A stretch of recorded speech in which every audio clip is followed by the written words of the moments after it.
Welcome to Hope Natural Health, the podcast inspiring you to be your best version. Join me, your host, Dr. Erin, naturopathic doctor, dog mom, cancer survivor, and girl boss weekly as we discuss all things health, hormones, and happiness with a little side of this thing called life.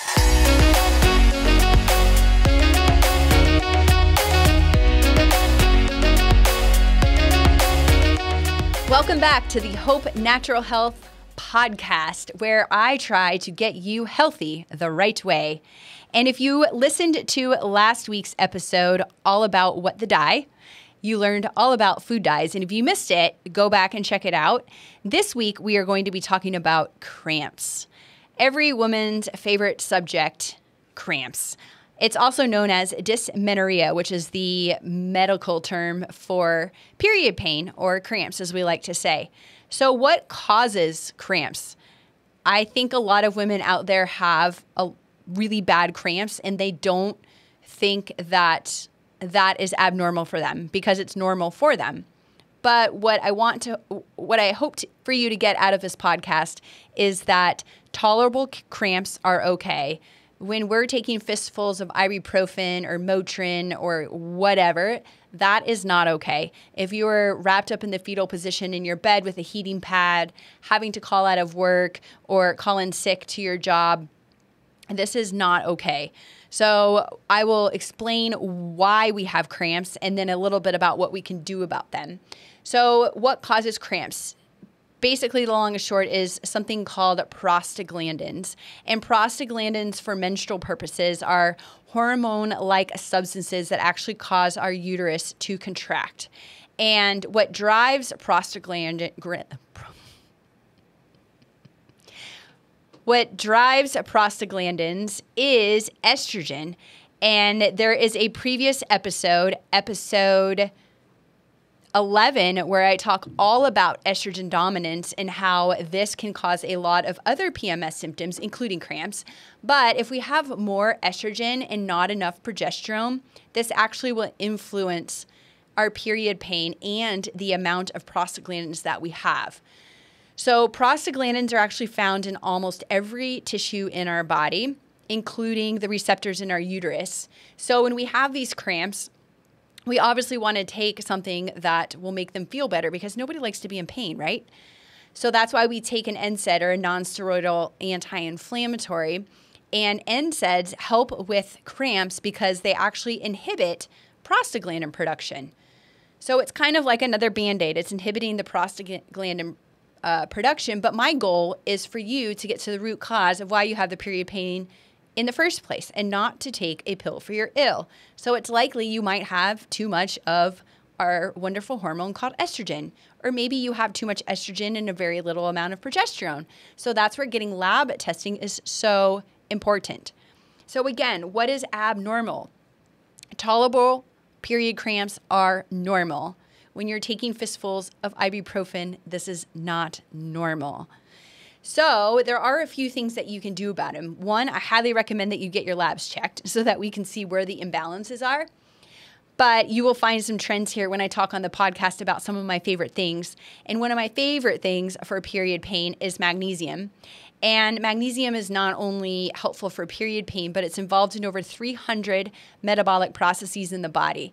And actually, magnesium will be depleted in this last half of our cycle, which could contribute furthermore to headaches, migraines, or even bloating. So I love magnesium for its health benefits, and it's definitely something that I take when I have a little bit more period cramps than I would like for whatever reason, instead of going for that fistful of ibuprofen. CBD is my other favorite product that I used for cramps or pain or relaxation, you name it, inflammation. CBD is so wonderful, and it doesn't contain the THC component in the CBD oil, or most products don't. It depends. Again, they're not all created equal, so I recommend that you do your research on there. But CBD, or the cannabis plant, does contain CBD and THC that can regulate pain and inflammation in the body with our endocannabinoid system. So interesting fun fact is that there's cannabinoid receptors in our ovaries and uterus, which is why CBD oil, because it acts on those receptors, can help decrease our cramps. So this is another healthy alternative replacement besides taking fistfuls of ibuprofen. And last is something that I just recently tried out myself, is the Jovi Patch. I love this new little contraption, and I should have brought it here for the YouTube recording, but this patch is designed to intercept, absorb, and convert excess energy from within your nervous system from the billions of nanocapacitors that are inside each patch. And this excess energy is then released when we are in pain or cramps. And it's not only used, you can use it for cramps, like I put it on my pelvic region, but you can use it for back pain or headaches. Any type of pain that you have, you can put the Jovi Patch on. It's a little circular patch, and it comes with some sticky background that can stick onto your skin. Or like for me, I just put it underneath my scrubbed bottoms that I was wearing that day and wore it for like the first half of the morning. And then I didn't have any more cramps. And it was the first day of my menstrual cycle, this last one. And I really was pleased with the outcome and how much my cramps went away. I also took some magnesium too. So those are my top 3 things to kind of take a natural approach to cramps. Also, we can look at our diet, and diet plays a giant role in inflammation and also reducing cramps, because if we have cramps, we also have inflammation. So we want to stick with anti-inflammatory foods, like a lot of fruits, vegetables, nuts, seeds, healthy fats, like all of the good things, lean meats, whole grains, and stay away from those processed foods or the top inflammatory foods, which I talk about a lot here: gluten, dairy, alcohol, sugar. And it's tough because we want to have these foods when we're about ready to hit our menstrual cycle. So we tend to go towards the comfort foods because we're miserable. So our moods are all over the place. Again, we should have a period that comes and goes, and it should not cause any issues. So if you found value in this episode, I highly recommend you share it with a friend, or if you know someone that is suffering from cramps, I would love for you to share this with them so they can learn.